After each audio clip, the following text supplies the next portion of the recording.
I'm Mike Namapod. Thank you so much for letting us into your homes this evening. Here are today's top stories. One with the classic opener, like newsworthy. That's nice. Sometimes, I often forget that I do these special intros until 30 seconds before we hit the button. And I'm like, well, fuck, what am I supposed to say? So when in doubt, just stick with the classics, right? I feel like sometimes you might get confused which company you're working for at present time. Like, thank you for letting us into your homes and your pussy. Like I might be out cucking, or you might be doing. You got to be careful. Yeah, you don't know exactly. You certainly don't want to say that on a respectable news show such as Necro OT. Yeah, we'll edit this out. We won't. WWCMD. What would Carl Monday do? I haven't heard from Carl in a while. Hope he's well. Hope you're well, Carl. Well, he's also like 89 years old. He's not one for social media, is he? When they don't Except pick up his garbage. That man gets fucking pissed. Gotta love him. Why? What are you guys up to? Well, just hanging out. I don't know. When is it? It's a Tuesday. Really since March started, I have been so out of it as to what day of the week it is and like what the date is. Just like writing shit. I got to like open my phone to see like, oh, it's like the 6th, it's the 7th, it's the 21st. I don't know why. I've just lost touch with just reality, I guess. Yeah. I know today's April 7th because it's International Beaver Day. Yeah. Well, that's celebrate that every year. That's circled on your calendar, I know. Of course. You're one to celebrate the beaver. As we all should. It's a fine animal. Yes, the 7th. Okay, I would have guessed the 8th. Jesus, I am off. So that's what I got going on. I'm just struggling to keep up. What about you guys? I've been really tired lately. I don't know what it is. I took a nap about 4 o'clock this afternoon before we were going to do the show. You love the 4 o'clock naps. I'm a big 4 o'clock napper. Yeah. I have to. I'm falling asleep. I can barely keep my eyes open. Well, it seems unusual. We're working in the late hours of the night. It's dark out. It's in fact dark out. Yeah. You got to get through this so you can go to bed. That is true. Yeah. That is very true. I need my sleep. It still doesn't help. I'm still fucking exhausted. I'm like a morning time napper, like mid-morning time. Oh, yeah. I stay up. I stay up super late. I get up super early. So I work for a while, then I got to take a nap. Like 10, 11-ish, you mean? Yeah, like 11-ish. I do that on the weekend sometimes, that late morning nap. I got to get that morning. Like I'll work from like 6 o'clock in the morning until whenever it's nap time just to get that morning nap in. It's a good plan. Naps are necessary, man. Naps are good. This is an old conversation. I've been loving naps my whole life. Yeah. Naps are God's proof that he loves us. He gave us naps, and I suggest you take advantage of them. I hated naps until I got to college, and then you quickly learn to love naps. Like I remember, my schedule, my entire 4 years at school was like, you have a Monday, Wednesday, Friday schedule, and then a Tuesday, Thursday schedule. They were always, different, but whatever classes you had. Monday, Wednesday, Friday, it would be like a 9 a.m. class for 45 minutes, and then an 11 a.m. class. And then if I needed another class, it would be like a 1 o'clock, which was perfect because I had a little break. And all the building for history and criminal justice was near the fraternity house where I lived. Real close, 2-minute walk. So I'd go to that 9 a.m. class, 9:45. I'm back on my futon covered up by like 9:50. I could sleep a full hour till 10:50, grab my backpack, go right back to that building for the 11 o'clock class. After that one, go get lunch, and then, fuck around until whatever, if you had an afternoon class, and then start drinking by 2. That's not bad. It was quite the life. Yeah. It's even better if you don't have to have a job while you're at college, right? I didn't for a while, but then I got a job. I had a buddy who was looking. He was the manager of the box office for the theater department. Yeah, and he needed help, and so he's like, "You want to do it?" And I was like, "All right, whatever." I think it was like 2 to 4 hours a week. You sit in the box office, and you're not selling shit unless there's actually a show coming up, and then you get some calls and you sell tickets. Well, that led to our house manager, which at the time, I didn't know what the fuck that was, had like graduated and they needed a house manager. And I was like, well, fuck, I'll do it. So essentially I was the head usher, so to speak, like the head of the ushers Yeah. who are in charge of crowd control. You're in charge of getting people into their seats, making sure everything goes smooth in the crowd while the actors are on stage and the stage manager's running shit from up top. I was in charge of the crowd. And that's when I fell in love with theater and all that jazz. And then during the shows, I'd have to count the ticket stubs because they needed like a house count for every night. It was fun. Not what you call hard labor, though. It's kind of a fun job. Oh, yeah, I ended up loving it all. Yeah. Yeah. Well, when I was working in the box office, I'd fucking just get on YouTube and watch wrestling shoot interviews. Like just watch, I would expect nothing less. In the shoot interviews, this is when like wrestlers, after they retire, go back and give interviews about like, oh, this guy was an asshole backstage and this guy was fun. And we used to do coke off this girl's ass and, Poughkeepsie and blah, blah, blah. I would just sit and watch those. Little co-ed's like, I would like one ticket to Guys and Dolls. Hey, shut up. I'm watching old Hulkamania videos. Exactly like that. No, what would happen is anybody who was friends with me that wanted to see the show would sign up to be an usher for me. Because if you're an usher, you got a free ticket. You got a comp ticket. So they would come, and especially if it was like in Greek life, they would want to do like community service hours. Well, that would be community service because they're volunteering to usher. Boom, give you a ticket, watch the show. Not bad. No issues ever on my watch, except one time during the show, an older gentleman, I guess, wasn't feeling well, and he got out of his seat and went to walk out like one of like the doors that was like mid-level-ish. Yeah. And like tripped on a step and fell and hit his head on one of the seats. And we had to help and get him out. Did you throw him a beating for interrupting the show? I did not. He looked like he had a beating. What the fuck is wrong with you, old man? But interestingly enough, like at intermission, some of the actors were rattled. Like they knew there was a commotion, but you can't see with the lights on. Sure. And it's like they didn't know what the fuck was going on. So we had to, make sure everyone knew like everyone's fine. It was no big deal. It just ended up being a little cut on his head, and his wife helped him get out, and we got him first aid. Nice. The end. Look at you. He's probably dead now. In all actuality, probably. This was, 18 years ago. That's what I'm saying. He'd be like fucking 120. Yeah, probably. Wow. Oh, he was 102 then? Yeah, man. Well. That's what you get for interrupting my show, pal. Hope you got a brain bleed, fuck boy. Stay in a nursing home next time. Watch it on TV. Next time you want to interrupt my production of Into the Woods, you will think better of it, sir. Into the Woods, it was phenomenal. What's Into the Woods? I don't know what that great. is. It's a mashup of like all the fairy tales into like a kind of a story. Okay. You'd have to look into it more. Cool. But I think they made it into a movie in recent years, but it was really good. They did that. They did a Secret Garden, which is pretty good. Last Man Standing, which was a anti-capital punishment type thing. Okay. I'm trying to think of what else they did. They had the big. This is a really long conversation. Anyways, they had the big stage and they had like a little studio theater. They do smaller plays. So yeah. Well, speaking of being against capital punishment, we've got a Ted Bundy update here. Here we go. What a segue. Which you probably wouldn't expect a Ted Bundy update after all these years, would you? But you never know, right? New DNA testing has definitively linked the unsolved death of a Utah teenager in 1974 to infamous serial killer Ted Bundy, local sheriff's office said Wednesday. Laura Ann Aime, or Amy, remember this victim? Laura Ann Aime, A-I-M-E, went missing Halloween night 51 years ago after she left a party alone to go to a convenience store. About a month later, her body was found on the side of a highway, bound, beaten, and without clothing. Investigators long suspected that Bundy was responsible. Police said he verbally acknowledged his culpability leading up to his execution, but the case remained open until they could be sure. Bundy was one of the nation's most prolific serial killers, with at least 30 women and girls' deaths linked to him in several states in the 70s. His murders, which occurred in sorority houses, parks, and elsewhere, set the nation on edge. I'm sure no one needs a background on Ted Bundy. At the time of Amy's killing, Bundy was living in Salt Lake City and studying law at the University of Utah. Laura Aime is the quintessential daughter of Utah County. We felt the pain the family feels when she was taken.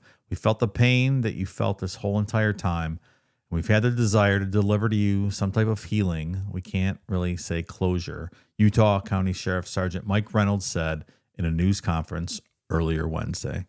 So after 51 years, we're still getting confirmation on Ted Bundy victims.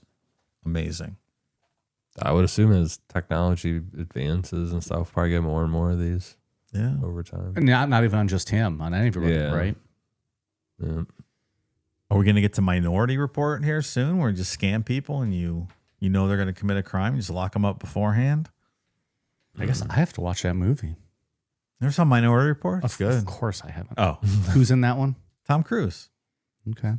It's I almost rewatched It's from the book. Who wrote the book? One of those sci-fi guys. Did you read the book or no? I don't think so. It sounds like that would be a book I could enjoy. Philip K. Dick, yeah. He was one of those fellas. One of those fellas. Heinlein and Dick and Asimov. All that cool stuff from the 50s and 60s. Well, okay. That's the Ted Bundy update for today. Yeah. Additionally, there's a Texas killing fields update. There's a couple of them. Holy cow. This is going on. This is vintage Necro OT, like legit updates to our stories. Yeah. Galveston County DA reveals killing fields prime suspect committed suicide last week. Do you guys remember Clyde Hedrick? He's the one, he had the fucked up face. He had some sort of face jaw cancer or something, so he took half his face out. Yeah, he was a prime suspect. He was the one who went to prison for involuntary manslaughter for that one girl that he was drinking with. He said she drowned. She went swimming down there. They were down by the water. Yes. But they couldn't pin anything else on. There wasn't really any remember that. evidence. But And he showed another girl or young woman the body. Yes. It was kind of like, don't fuck with me because I'm for real, kind of. and she told the popo, and he did some time. But he insisted he had nothing to do with any of this other stuff. Sure thing, pal. So a longtime suspect in one of the region's most haunting cold cases died by suicide as prosecutors move forward with new charges tied to the decades-old killing field murders. On Wednesday, Galveston County District Attorney Kenneth Cusick revealed that Clyde Hedrick, 72, died by suicide while hospitalized on March 21st. While his death had been reported last week, Cusick revealed for the first time on Wednesday that Hedrick removed his own breathing tube, according to information from the hospital. So they've been looking into this guy, and they were getting ready to file charges against him and a potential accomplice. I think he got wind of this and killed himself. That's what it seems like happened. Man, that kind of sucks, pulling out your own breathing tube. That sounds painful. Yeah. Good for you, fucko. Cusick also said Hedrick had been close friends with James Dolphs Elmore Jr., who was arrested and indicted on Tuesday. Elmore is held without bond in the Galveston County Jail.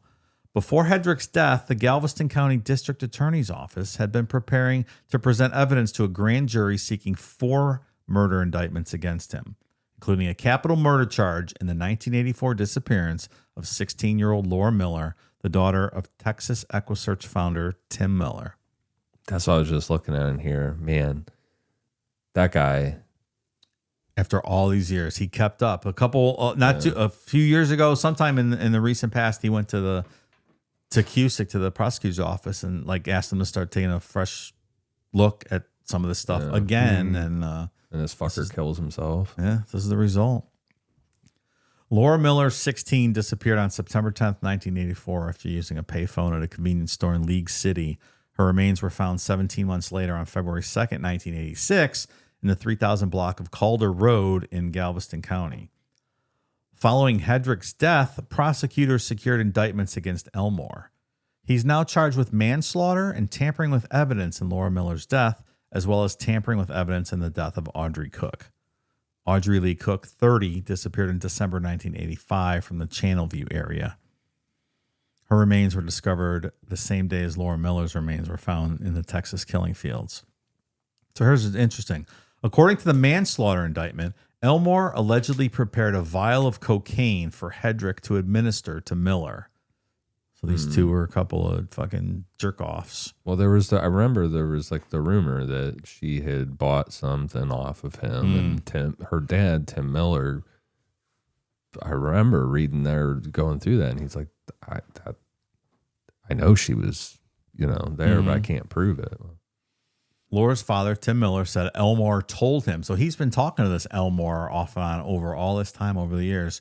Told him Hedrick forced Laura to take a, quote, hot shot that ultimately took her life.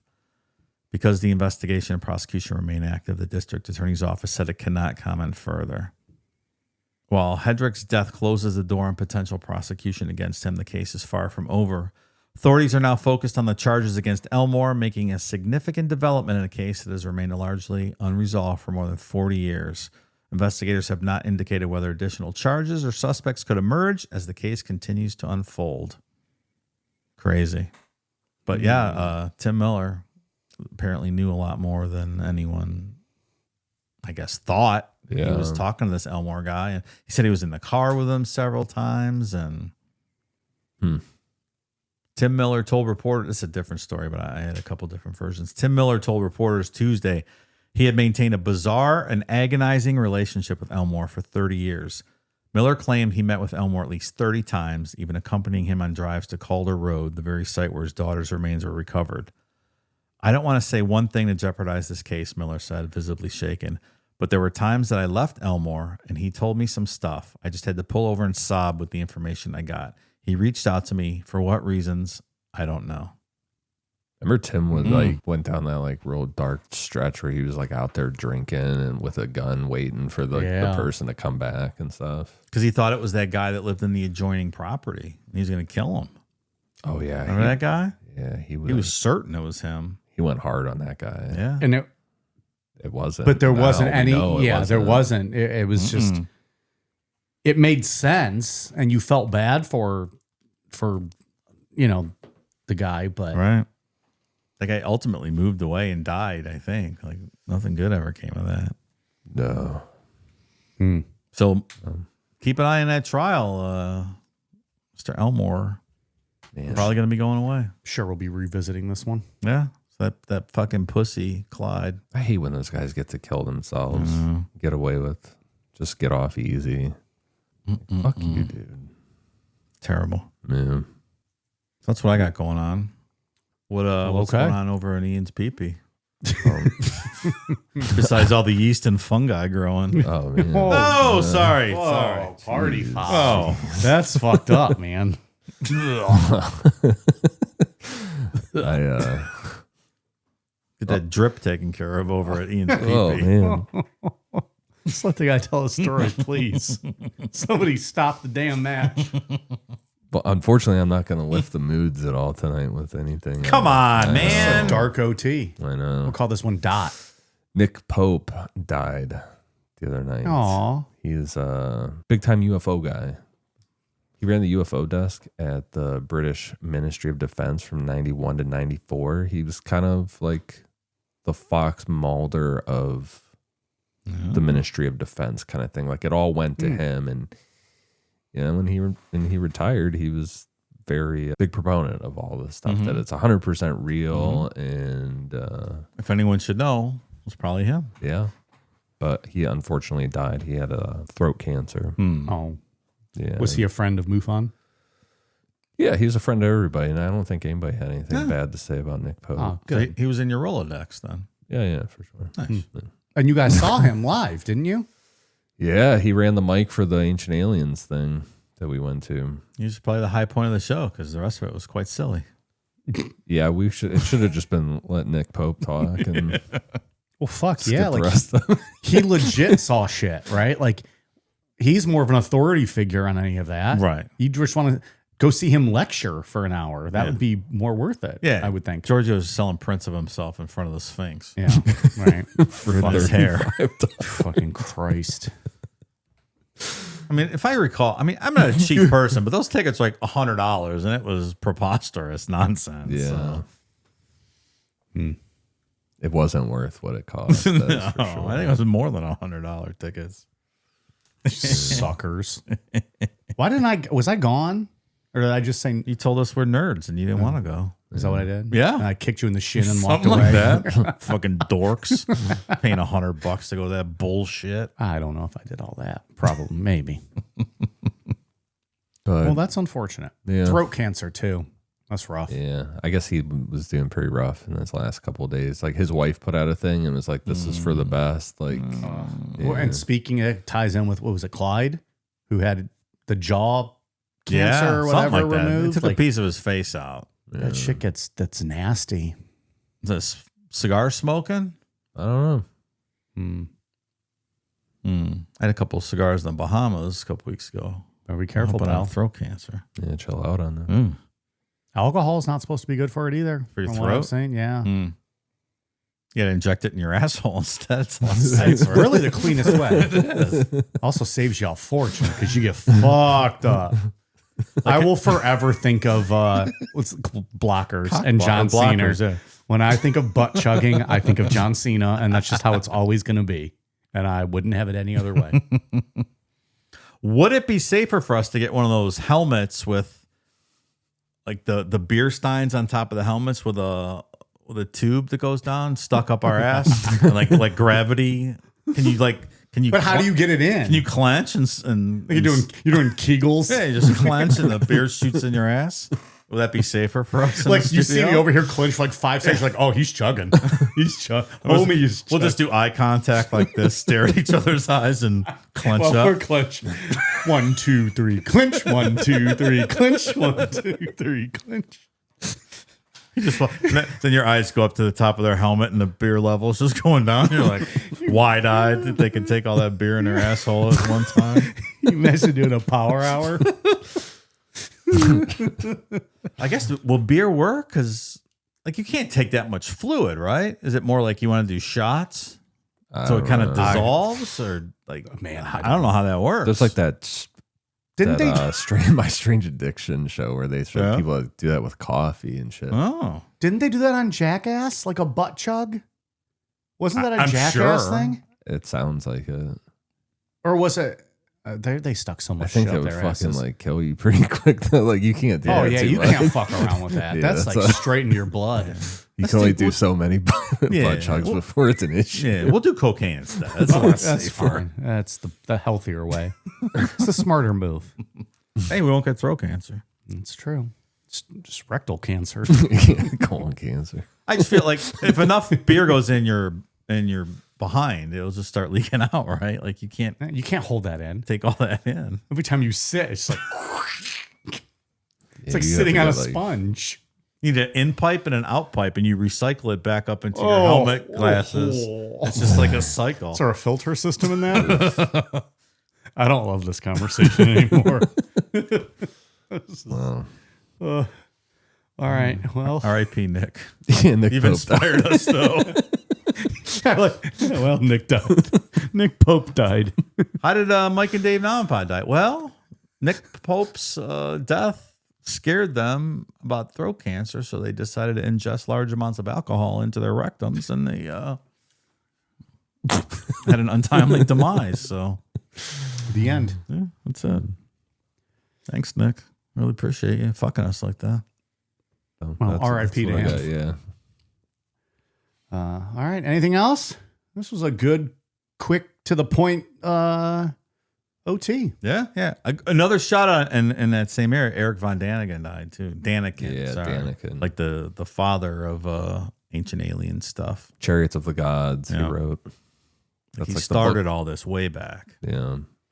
What a bad week for. Well, this was last year. I think we never got to it, or earlier in the year. I had it. It was in January. Okay, I've had it pending on the list here for a while. I see. Yeah, he wrote the book in 1968. I didn't realize it was that old. Okay, Chariots of the Gods. long time ago. Yeah. I wasn't even born yet then. Well, 1960. He's not telling Well, Dave, he didn't nothing. say 1868. 1968. He sold over 70 million books. That's a lot of fucking books, man. That blew up. God damn. Giorgio worked for him, right? Like he was one of his. Like understudy Yeah. type dude, too. I think so. Like Giorgio's not a complete fool, No, not at all. but one would think you're a fool when you saw pictures of yourself in front of the Sphinx for $35. Let me tell you something. If we ever do a live show and I have pictures of myself in front of the Sphinx, I will be selling those for $35 as well. So Just just an AI photo of you in front of a Sphinx. Like waving Like, yeah, real terrible. with a shirt on that says "I love the Sphinx." Yeah. Ooh, I think that's a new shirt idea. I love the Sphinx. Somebody mark that. No, it's a photo of you in front of the Sphinx with a shirt that says "I love the Sphinx" and make it real AI and shitty. And I think that'd be a fucking awesome shirt. Oh, that's not bad. I want that photo on a shirt. That I think I can do that. The shittier, the better. Like Minecraft style Sphinx. All right, we good? Hell of a PP, man. Yeah. I'll bring something more uplifting next time. Great. Love it. Bye.